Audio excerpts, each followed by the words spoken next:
우리가 이번 4월에는 하나님의 선교라는 큰 타이틀을 가지고 그동안 쭉 말씀을 증거해 왔습니다.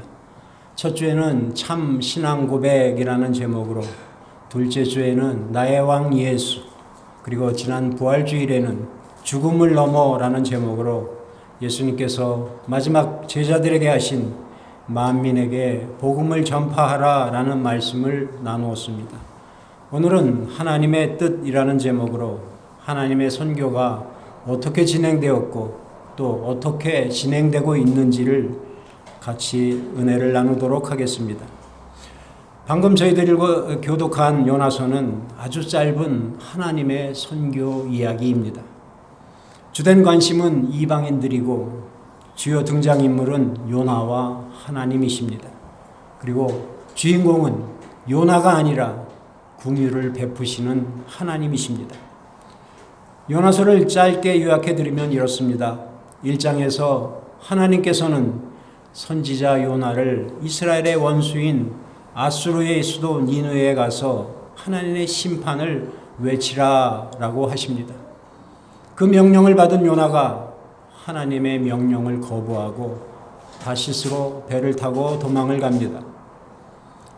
하나님께서는 그런 요나를 그냥 두지 않으시고 지중해를 뒤집어 풍랑이 일어나게 하시고 결국 그를 바다에 빠뜨려 큰 물고기를 예비하셔서 그를 삼키게 하십니다. 또 2장에서는 물고기 뱃속에 들어간 요나가 드디어 하나님과 1대1로 독대를 합니다. 요나가 들어간 큰 물고기 뱃속은 숨을 쉬고 살아있기는 했지만 살아있는 것이 아닌 힘들고 어려운 환경이었습니다. 그 어려운 환경에서 요나가 드디어 하나님께 기도를 하기 시작합니다. 3장에서는 물고기 뱃속에서 나온 요나가 하나님께 두 번째로 다시 사명을 받게 됩니다. 그제서 요나는 하나님께 순종하는 모습을 보이게 됩니다. 사흘 동안 걸어가야 하는 큰 성 니느웨를 향해 걸어가면서 40일이 지나면 니느웨가 무너지리라 라고 선포했더니 요나의 생각과는 다르게 니느웨 사람들 모두가 백성으로부터 왕에 이르기까지 심지어 짐승까지도 금식을 하며 회개를 하게 되었고, 회개하는 그들의 모습을 보고 하나님께서는 내리려고 하셨던 심판을 거두시게 됩니다. 그리고 오늘 같이 교독한 4장에서는 회개하고 구원을 받은 니느웨 사람들을 보고 요나 선지자가 기뻐하지 않고 오히려 하나님께 화를 내는 장면입니다. 니느웨가 범죄하였으나 회개하고 다시 부응하게 됩니다. 그러나 다시 범죄에 빠져 멸망당하는 것을 통해서 하나님께서 우리에게 주시려는 메시지가 무엇일까요? 메시지는 아주 간단합니다. 세상 모든 나라와 하나님의 흥망성쇠가 하나님 손에 달려 있다는 것입니다. 그리고 그 일을 하나님께서 친히 하신다는 사실입니다. 요나는 우리가 알고 있는 이스라엘의 선지자들과는 전혀 다른 인물입니다. 하나님의 명령에 반발하기는 하지만 결국 순종하는 선지자입니다. 하나님께서는 단호하게 맞서는 요나를 질책하지 않으시고 설득하셔서 하나님의 사람으로 만들어 가십니다. 그러나 그럴수록 요나는 완강하게 저항을 하게 됩니다. 요나 선지자로부터 40일이 지나면 니느웨가 무너지리라 라는 하나님의 말씀을 들은 니느웨는 백성에서부터 왕에 이르기까지 철저하게 회개를 했습니다.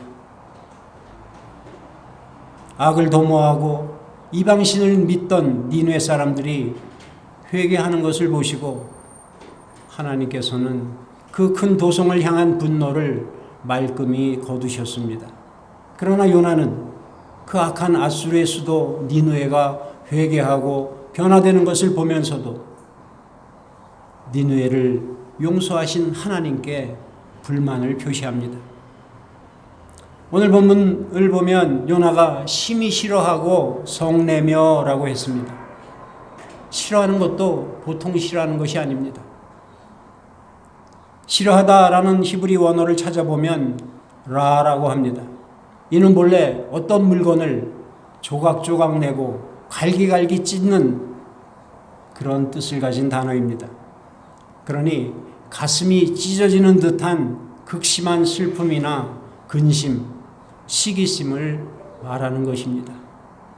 그러니 싫어도 보통 싫은 것이 아니라 극도로 싫어했다는 것입니다. 또 성내며라고 했는데 성내다라는 히브리어는 하라입니다. 이 말은 본래 불타다라는 뜻을 가진 말로서 감정이 몹시 상하여 마치 불길이 타오르듯 맹렬히 화를 내는 것을 가리키는 말입니다. 그러니 오늘 요나가 매우 싫어하고 성내며라는 말을 극도로 싫어했고 극도로 화가 났다는 이야기입니다. 얼마나 화가 났던지 오늘 본문 3절에 보면 차라리 그럴 바에야 죽는 것이 좋겠다고 말을 합니다. 여기서 우리의 인간의 죄성과 부패함이 그대로 보여지는 것을 알 수 있습니다.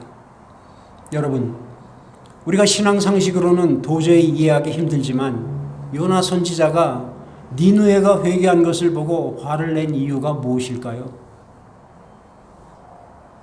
화를 낸 이유를 한번 생각해 보시기 바랍니다. 거기에는 몇 가지 이유가 있습니다. 첫째로 아수르는 선민으로 택한 이스라엘 백성들을 억압했던 이스라엘의 대적입니다. 그러니 마땅히 하나님께서 그들을 멸망시켜야 한다는 생각을 가지고 있었습니다. 그렇지 않습니까? 다른 사람도 아니고 하나님께서 직접 택하신 하나님의 백성인 유대인들이 그들을 괴롭힌 아수르가 멸망하는 것은 당연한데 그들이 멸망당하지 않았으니 화가 나는 것입니다. 두 번째로 이방인들이 회개하여 선민 이스라엘과 동일하게 구원받는 것이 선민 의식을 가진 그들로서는 자존심이 상하는 일입니다. 당시 구원은 오직 유대인들의 몫이었습니다. 이방인이 구원받는다는 것은 이해할 수도 없는 일이었습니다. 이는 후에 초대교회에서도 발생하는 일이기도 합니다. 마지막으로 아수르가 멸망하지 않고 번영하게 되면 계속해서 이스라엘을 위태롭게 할 것이라는 생각 때문입니다. 어떻습니까? 요나의 입장에서 이유를 들어보면 요나가 화를 내는 것은 이해가 되기도 합니다. 요나는 하나님께 화를 낸 다음 자기가 다시스로 도망간 이유를 말합니다. 2절입니다. 우리 같이 한번 읽겠습니다. 시작. 여호와께 구하여 이르되 여호와여 내가 거기에 있을 때에 이러하겠다고 말씀하지 아니하였나이까. 그러므로 내가 빨리 다시스로 도망갈 사오니 주께서는 은혜로우시며 자비로우시며 너와기를 더디하시며 이내가 불사 뜻을 돌이켜 재앙을 내리지 아니하시는 하나님이신 줄을 내가 알았으니이다. 아멘. 이 말씀을 보면 요나는 위대한 선지자답게 하나님의 속성을 너무나 잘 알고 있습니다. 그렇기에 내가 니느웨에 가서 전했다가 하나님께서 만에 하나 그들을 용서해 주시면 어쩌나 하는 생각으로 가지 않았다고 자기 변명을 하고 있는 것입니다. 요나로서는 니느웨로 가지 않고 다시스로 도망간 이유가 충분히 된다는 말입니다. 요나의 입장에서 보면 맞는 이야기입니다. 화를 낼 만도 합니다. 그런데 하나님 편에서 또 이방인 편에서 또 니느웨 사람들 편에서 생각을 해보면 그것은 말이 되지 않는 이야기입니다. 그래서 하나님께서 요나에게 내가 속내는 것이 옳으냐? 도대체 무엇 때문에 화를 내는 것이냐라고 되물으십니다. 그렇다면 요나가 화를 낸 것이 뭐가 문제입니까? 지금 요나는 신약으로 말하면 바리새인들과 같고 탕자의 비유로 말하면 그 집의 마다들과 같습니다. 누가복음 15장에 나오는 탕자의 이야기는 우리 모두가 잘 아는 이야기 아닙니까? 둘째 아들이 유산을 받아 허랑방탕하게 다 탕진하고 뒤늦게 회개하고 아버지의 집으로 돌아옵니다. 늘 아들을 기다렸던 아버지가 먼저 탕자를 반갑게 맞아 포옹을 합니다. 그리고 아들을 찾았다는 기쁨에 송아지를 잡아 동네 잔치를 벌입니다. 이 사실을 모르던 맏아들이 밭에서 열심히 일하다 집에 와보니 잔치가 벌어져 있었습니다. 그런 모습을 보니 맏아들은 화가 납니다.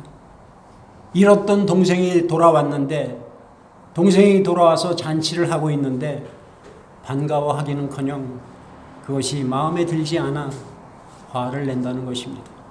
그 이유가 무엇입니까?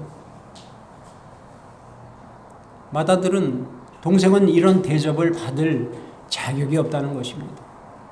이 집의 진짜 아들은 아버지 말에 순종하여 열심히 일만 한 내가 나만 아들이라는 생각이 가득했기 때문입니다. 그렇게 열심히 일했는데 자기를 위해서는 염소 새끼 한 마리 잡아주지 않고 허랑방탕한 둘째 아들을 위해서 송아지를 잡은 아버지가 이해가 되지 않았습니다. 지금 요나의 마음이 이 마음과 똑같습니다. 예수님 당시 바리새인들도 역시 그랬습니다. 그들은 자기의 의에 빠져 있었습니다. 자기들만이 만들어 놓은 틀에 빠져 있었습니다. 그들은 율법을 잘 지켰습니다. 그러니 자신들 외에는 다른 사람이 구원을 받는 것은 이해할 수가 없었습니다. 문제는 바리새인도 탕자도 요나도 하나님의 뜻을 바로 알지 못했고 복음을 바로 알지 못했기에 그런 행동을 하게 된 것입니다. 오늘 우리들에게는 이런 모습이 없습니까? 나만 사랑받아야 하고 내 뜻대로 하나님께서 움직여 주셔야 하고 내가 가장 의롭다고 생각하지는 않으십니까? 이제 우리의 시선을 나에게서 하나님께로 또 율법에서 복음으로 옮겨서 매사 하나님 마음이 어떠하신지 하나님의 입장에서 그 마음을 헤아려 보시기 바랍니다. 우리가 신앙생활을 하면서 나의 생각으로는 하나님의 뜻을 완전히 이해할 수 없을지라도 하나님의 놀라우신 역사를 돌아볼 때 우리는 하나님을 찬양하고 감사하면서 살아가야 하지 않을까요? 이런 요나를 하나님께서는 보잘것없는 박농쿨과 벌레를 가지고 단련을 시키십니다. 요나 선지자의 선포로 인해서 니느웨 사람들이 백성으로부터 왕에 이르기까지 모두가 회개하는 역사가 일어났는데 하나님께서는 회개하는 그들을 보시고 심판을 내리지 않으셨습니다. 이것을 알게 된 요나는 니느웨를 구원해 주신 하나님에 대하여 노골적으로 불만을 표시하며 니느웨 성을 빠져나갑니다. 5절입니다. 요나가 성읍에서 나가서 그 성읍 동쪽에 앉아 거기서 자기를 위하여 초막을 짓고 그 성읍에 무슨 일이 일어나는가를 보려고 그 그늘 아래에 앉았더라. 요나는 회개하는 큰 성읍 니느웨를 빠져나가서 성읍 동쪽에 자신이 거쳐야 할 초막을 임시로 지었습니다. 지금 성 안에 있는 사람들은 하나님의 심판의 메시지를 듣고 백성들과 왕, 심지어 짐승까지 하나님을 믿고 회개하기 시작했는데 또 금식하면서 기도했다고 기록하고 있습니다. 그렇다면 이때 선지자로서 할 일이 무엇입니까? 선지자라고 하면 그 성에 남아서 아직 믿음이 연약하고 믿음이 무엇인지 제대로 모르는 사람들, 기도를 어떻게 해야 하는지 모르는 사람들, 또 하나님 뜻대로 사는 것이 무엇인지 모르는 사람들을 위해 신앙 안에서 바르게 살도록 도와주어야 하는 것이 선지자의 역할이 아니겠습니까? 하지만 요나는 그렇게 하지 않았습니다. 그들이 구원받는 것이 못마땅해서, 그들을 구원해 주신 하나님이 못마땅해서 그 자리를 박차고 성을 빠져나왔습니다. 여러분들 같으면 이런 사람을 어떻게 하시겠습니까? 여러 사람이 같이 모여있는 한 공동체 안에서 모든 것이 자신의 뜻대로 되어야 한다는 생각을 가지고 공동체를 분열시키고 곁길로 가는 그런 사람을 본다고 생각해 보시기 바랍니다. 그런 사람들을 여러분이라면 어떻게 대하시겠습니까? 요나가 바로 그런 인물입니다. 하나님의 말씀을 따라서 40일이 지나면 니느웨가 무너지리라 라고 전했는데 그 말씀대로 안 된 것 때문에 실은 이 말에 조금 제대로 이해가 안 되는 부분이 있습니다. 40일이 지나면 니느웨가 무너진다는 말 전에는 분명한 너희들이 회개하지 않으면이라는 단서가 붙어 있습니다. 근데 그 말은 쏙 빼고 이 말만 가지고 요나가 생각을 한 것입니다. 그래 놓고 초막을 지어놓고 하나님께서 그들을 멸망시키지 않으실까 하는 호기심으로 또 성에 무슨 일이 일어나지는 않을까 보려고 그늘 아래서 성을 지켜보고 있었습니다. 그런 요나를 하나님께서는 계속적으로 관심을 가지시고 보호해 주십니다. 니느웨는 지금 이라크의 수도 바그다드에서 북쪽으로 200마일 떨어진 지점에 있습니다. 이라크의 연평균 기온이 화씨로 105도라고 합니다. 그러니 얼마나 덥겠습니까? 그렇게 더운 지방에서 태양을 피해서 그늘에 거한다는 것은 대단한 축복이 아닐 수 없습니다. 하나님께서는 요나를 위하여 박농쿨을 예비하셔서 그늘지게 요나를 시원하게 해주었습니다. 그랬더니 요나가 박농쿨로 말미암아 크게 기뻐하였다고 기록하고 있습니다. 니느웨 성 사람들이 회개하여 심판을 면하게 되니 하나님이 그들을 용서해 주었을 때에는 극도로 화를 내다가 자신을 위해서 박농쿨을 준비해 주시니 내가 언제 화를 내었냐는 듯이 크게 기뻐했습니다. 요나의 이 이기적인 모습이 바로 우리들의 모습 아닙니까? 남이 어떻게 되든 말든 나만 시원하고 나만 행복하면 기뻐하는 것이 우리들 모습 아닙니까? 하나님께서는 박농쿨로 인해서 기뻐하는 요나를 그냥 두지 않으셨습니다. 하나님은 요나를 어떻게 하든지 온전한 하나님의 마음, 하나님의 사람으로 만들어가고자 하셨습니다. 그렇기에 요나를 보잘것없는 박농쿨을 시들게 함으로써 요나를 단련하기 시작합니다. 7절입니다. 하나님이 벌레를 예비하사 이튿날 새벽에 그 박농쿨을 갉아먹게 하심에 시드니라. 여러분, 처음에 말씀드렸듯이 요나서의 주인공은 사실 요나로 보이지만 실질적인 주인공은 하나님이십니다.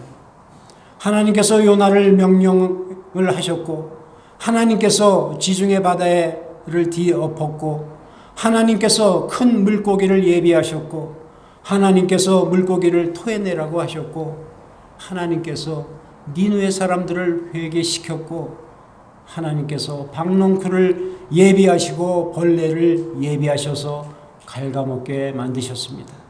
이 모두가 다 하나님께서 하신 것입니다. 하나님의 손 안에서 요나가 움직인 것입니다. 그런데 요나는 이 사실을 깨닫지 못했습니다. 마찬가지로 하나님께서는 저와 여러분들을 예비하셔서 이 땅에 태어나게 하셨고 하나님께서 여러분을 이 자리로 불러주셨고 하나님께서 여러분의 인생길을 인도하셨고 앞으로도 여러분을 계속해서 인도해 가실 것입니다. 이 사실을 믿으십니까? 그러니 우리가 이 사실을 안다면 내 삶의 주인은 하나님이시며 내 인생은 오직 주님의 손에 달려 있습니다 라고 고백해야 하지 않을까요?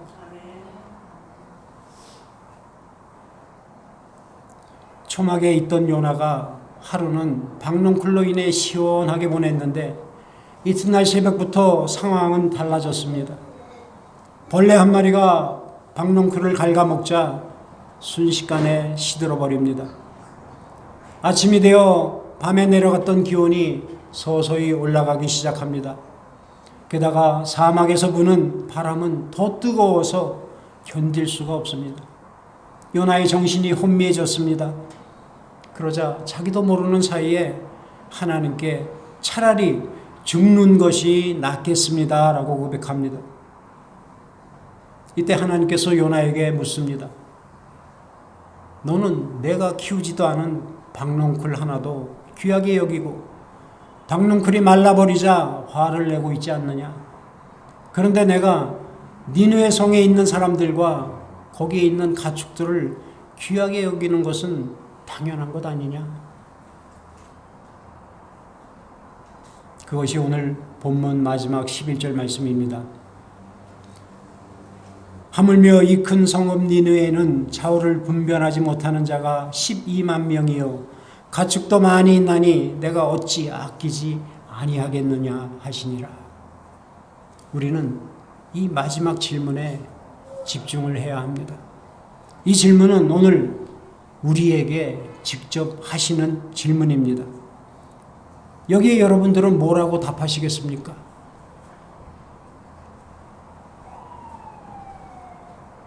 여기서 좌우를 분별하지 못하는 자는 어린아이가 될 수도 있고 불신자가 될 수도 있습니다. 아직 아무것도 모르는 아이들이 12만 명이나 있고 복음을 모르는 사람이 12만 명이나 있는데 내가 어찌 그들을 사랑하지 않겠느냐? 한 영혼도 소중히 여기시는 하나님의 마음입니다. 여기까지가 요나서 전부입니다. 그 다음 이야기는 없습니다. 요나서는 여기서 막을 내렸고 그 이후는 우리에게 넘겨버리셨습니다. 그렇다면 우리는 요나의 이 이야기를 우리의 삶에 어떻게 적용을 해야 되겠습니까? 한 가지 분명한 사실은 오늘 본문을 통해서 우리는 요나를 아끼시는 하나님은 악하기로 으뜸인 니느웨 사람도 사랑하시고 심지어 짐승까지도 사랑하셔서 그들을 구원하신다는 사실입니다. 이것이 하나님의 뜻입니다. 그렇습니다. 하나님의 선교는 우리 인간이 이적인 좁은 편견에서 벗어나 하나님의 궁유를 마음에 품는 데서 시작하는 것입니다. 우리가 하나님의 궁유를 갖지 않으면 주위에 수많은 생명들이 죽어나가도 또 요나가 박넝쿨에 보인 관심조차도 보이지 않을 수도 있습니다. 선교는 하나님이 나를 구원해 주신 은혜에 또 그 사랑에 감사하며 나 역시 누군가에게 하나님의 사랑과 은혜를 나누는 것입니다. 잊지 마시기 바랍니다. 우리가 요나서를 통하여서 악이 만연하고 이방신을 섬기는 니느웨를 멸망시키지 않으시고 회개하는 그들을 용서하시고 구원해 주셨듯이 하나님의 구원이 전적으로 하나님의 손에 달려 있음을 기억하시기 바랍니다. 선교도 마찬가지입니다. 선교는 내가 하는 것이 아닙니다. 선교는 하나님께서 하십니다. 하나님께서 하시는 선교에 우리가 동참하는 것입니다. 도구로 쓰임을 받는 것입니다. 바라기는 한 영혼을 불쌍히 여기시고 온 인류를 사랑하셔서 하나님의 뜻에 따라 하나님의 선교에 우리가 동참한다는 사실을 기억하시기 바랍니다. 그래서 우리가 있는 곳에서 삶으로 선교에 동참하시는 저와 여러분이 되시기를 주님의 이름으로 축복하며 기도합니다.